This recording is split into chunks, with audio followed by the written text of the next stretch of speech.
মাসুদ রানা সিরিজের অখণ্ড অবসর নতুন যুগের যে রানাগুলা বের হইছে 2000 সালের পরে, আরও নির্দিষ্ট করে বললে এই নতুন নতুন জেনারেশনের যে মাসুদ রানাগুলো প্রকাশিত হয়েছে, সেখানে সবচাইতে বেশি প্রশংসিত বা আলোচিত বা এই আধুনিক মাসুদ রানার মধ্যে মাস্টারপিস আসলে কোনগুলোকে বলা হয়? বলা হয় হ্যাকার, স্নাইপার, মৃত্যুর শীতল স্পর্শ। এই বইগুলোর কথা শোনা যায় তুলনামূলক যে লেটেস্ট মাসুদ রানাগুলো আছে সেগুলোর মধ্যে। তো এই বইগুলা বাদ দিলেও আরেকটা বইয়ের কথা আসলে অনেক শোনা যায় এবং অনেক পাঠকই সেই বইটার প্রশংসা করে এবং বলে যে এটাও আসলে সিরিজের ওয়ান অফ দ্য বেস্ট বই, আর সেটা হচ্ছে অখণ্ড অবসর। তো অখণ্ড অবসরটা পড়লাম এই কারণেই, আসলে যখন দেখলাম যে অনেক রানা পাঠকই আসলে এই নতুন মাসুদ রানার বইগুলোর মধ্যে এই বইটাকে একটা ওয়ান অফ দ্য বেস্ট বই হিসেবে দাবি করে বা বলে, এরকম যখন দিল খোলা প্রশংসা করে, তখন তো আসলে বইটা পড়তে হয়। এবং আসলে বইটাকে আমার ওয়ান অফ দ্য বেস্ট মনে হয় নাই, তবে বইটা খারাপ না, আবার বইটা মোটামুটিও না, মোটামুটির চাইতে কয়েক ধাপ উপরেই আছে আমি বলবো। আর এটার মধ্যে আসলে দ্বিতীয় বিশ্বযুদ্ধ, নাৎসি জার্মানি, নাজি জার্মানির ওই সময়কার অনেক ধরনের ব্যাপার ছিল, প্লট সংশ্লিষ্টতা ছিল। ইদানিং এসব আসলে আর ভালো লাগে না। একটা সময় পর্যন্ত খুব ভালো লাগতো, কিন্তু এখন আসলে অসম্ভব বিরক্ত লাগে। এটা একটা কারণ হতে পারে, বাট এছাড়া যদি বলি, এছাড়া ওভারঅল দারুণ। অখণ্ড অবসরকে আপনারা বলতে পারেন যে একটা দুর্দান্ত রিভেঞ্জ থ্রিলার, একটা দুর্দান্ত কনস্পিরেসি থ্রিলার এবং খুবই স্যাটিসফ্যাক্টরি একটা অ্যাকশন থ্রিলার। অ্যাকশন যে জায়গায় জায়গায় আছে, সব একদম আগাছা করে অ্যাকশন সেরকম না, বাট অ্যাকশন সিকোয়েন্স যতটুকু আছে আসলে রানা ভক্তদেরকে সেটা যথেষ্ট আনন্দ দেবে বলেই মনে করি। এটা ছাড়া এখানে হচ্ছে যে ফ্রেডরিক ফোরসাইথের দি ওডেসা ফাইলের মতো এখানে যেটা দেখা গেছে যে কিছু কিছু জায়গায় মিল পাওয়া যায়। এবং মিল ছাড়াও আরেকটা জিনিস হচ্ছে যে মাসুদ রানা এবং মাসুদ রানার সাথে একজন ইনভেস্টিগেটিভ জার্নালিস্ট, দুজন মিলে হচ্ছে একটা রহস্য, সেই রহস্যটার আসলে সমাধানের দিকে এগোতে থাকে, সমাধানের চেষ্টা করে।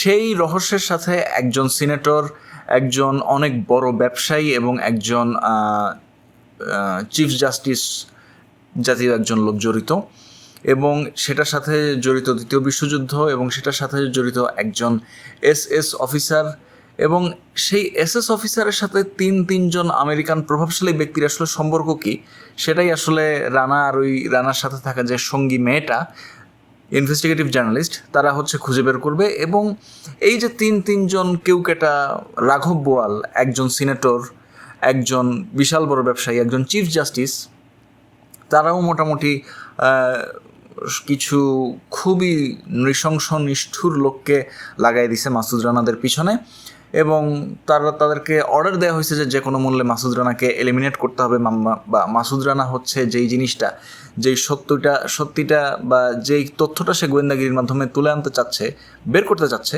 সেটা যেন আসলে সে করতে না পারে, বা করলেও যেন সেটা ওয়াইড স্প্রেড না হয়, সেই জিনিসটা আসলে নিশ্চিত করার জন্য এক্স FBI CIA এর কিছু লোককে আসলে রিক্রুট করা হয়েছে। তো এরকম যখন অবস্থা, তো সেক্ষেত্রে আসলে ব্যাপারটা তো খুবই ঘোরালো হয়ে দাঁড়ায়।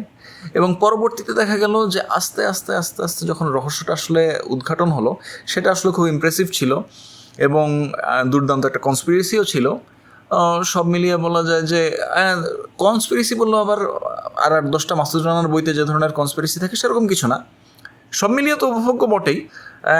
একটুখানি রহস্য, একটুখানি সাসপেন্স, একটুখানি অ্যাকশন, তো সব মিলিয়ে, এবং সেটার সাথে আবার হচ্ছে সেকেন্ড ওয়ার্ল্ড ওয়ারের বেশ কিছু ইন্ট্রিগ অ্যান্ড সাসপেন্স অ্যাড হয়েছে।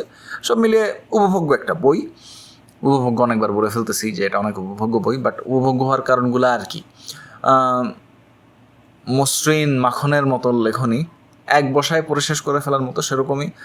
আর এখানে মাসুদ রানার ব্যক্তিগত জীবনে একটা বিপর্যয় দেখা দেয়, এবং সেই বিপর্যয়টাও হচ্ছে এই কাহিনীতে একটা বড় রোল প্লে করে।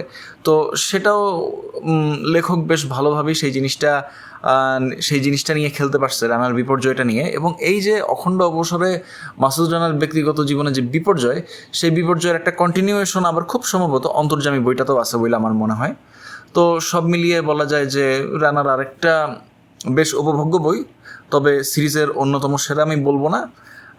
আমার সাথে আসলে ব্যক্তিগত অভিমতে, ব্যক্তিগত অপিনিয়নে মানুষজনের ভিন্নতা থাকতেই পারে।